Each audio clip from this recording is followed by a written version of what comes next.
നമസ്കാരം. Penta daily market summary റിപ്പോർട്ടിലേക്ക് എല്ലാവർക്കും സ്വാഗതം. ഇന്ന് നിഫ്റ്റി ഏതാണ്ട് 200 പോയിന്റോളം പ്ലസ് ആയിരുന്നു. 24,625 ക്ലോസ് ചെയ്തത്. 0.81% അപ്പായിരുന്നു.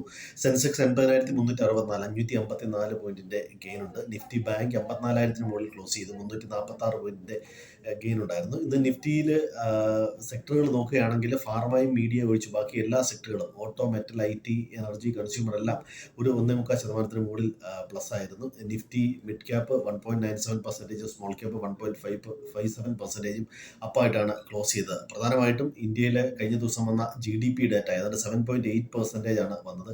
RBI ഒക്കെ പ്രതീക്ഷിച്ചതിനേക്കാളും മറ്റ് പല അനലിസ്റ്റുകളും ഏജൻസികളും ഒക്കെ പ്രതീക്ഷിച്ചതിനേക്കാളും അപ്പുറമുള്ള ഒരു GDP ഡാറ്റയാണ് പുറത്തു വന്നത്. ഇത് മാർക്കറ്റിന് കുറച്ചൊരു ആത്മവിശ്വാസം നൽകിയിട്ടുണ്ട്. മറ്റൊന്ന്, ഇന്ത്യ ചൈന റിലേഷൻഷിപ്പ് ഏകദേശം അതിർത്തി തർക്കമൊക്കെ മാറ്റിവെച്ച് വ്യാപാര പങ്കാളിത്തത്തിൽ കൂടുതൽ ശ്രദ്ധിക്കാൻ ഇന്ത്യയും ചൈനയും തീരുമാനിച്ചത് അത്തരത്തിൽ മറ്റൊരു പോസിറ്റീവായിട്ട് വരുന്നുണ്ട്. മറ്റൊന്ന്, ഷാങ്ഹായ് സമ്മേളനത്തിൽ ഇന്ത്യയുടെ നയതന്ത്ര വിജയവും ഇതെല്ലാം കൂടിയാണ് ഇന്ന് ഇന്ത്യൻ മാർക്കറ്റിന് പോസിറ്റീവായത്.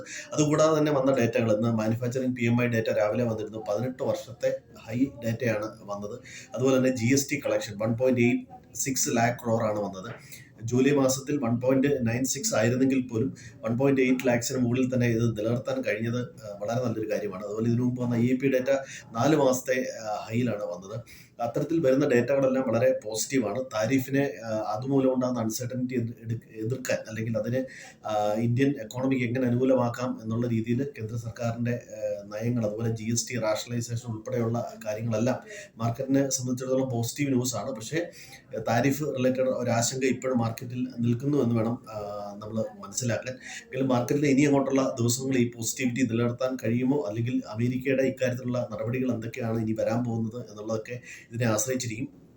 അമേരിക്കൻ ഒഫീഷ്യൽസിന്റെ ഭാഗത്തുനിന്ന് ഇന്ത്യക്കെതിരെ പലപ്പോഴും പല കമന്റുകളും പീറ്റർ നവാരോയുടെ ഭാഗത്തു നിന്നൊക്കെ ഉണ്ടാകുന്നുണ്ട്. യൂറോപ്യൻ യൂണിയനോട് ഇന്ത്യക്കെതിരെ ഉപരോധം ഏർപ്പെടുത്തണമെന്ന തരത്തിലുള്ള അഭിപ്രായങ്ങളൊക്കെ വരുന്നുണ്ട്. ഇതൊക്കെ ഇതിനകത്ത് കൺസിഡർ ചെയ്യേണ്ടതാണ്. അമേരിക്കയെ സംബന്ധിച്ചിടത്തോളം അമേരിക്കയിൽ കഴിഞ്ഞ ദിവസം വന്ന ഇൻഫ്ലേഷൻ ഹൈ ആയിട്ടാണ് വരുന്നത്. ജോബ്ലെസ് ഡേറ്റയും അതിൻ്റെ ക്ലെയിമും ഹൈ ആയിട്ടാണ് വന്നത്. അതുകൂടാതെ ട്രംപിൻ്റെ താരിഫിനെതിരെ അമേരിക്കയിലെ ഒരു കോർട്ട് അത് നിയമവിരുദ്ധമാണ് എന്നുള്ള തരത്തിൽ പറഞ്ഞിരുന്നു. അത് ഒക്ടോബർ 14 വരെ അത് സ്റ്റേ ചെയ്യുകയും അതേ കോടതി തന്നെ അത് സ്റ്റേ ചെയ്യുകയും ചെയ്തിട്ടുണ്ട്. ഇനി ട്രംപിന് വേണേൽ സുപ്രീം കോടതിയിൽ അതുമായിട്ട് പോകാവുന്നതാണ്.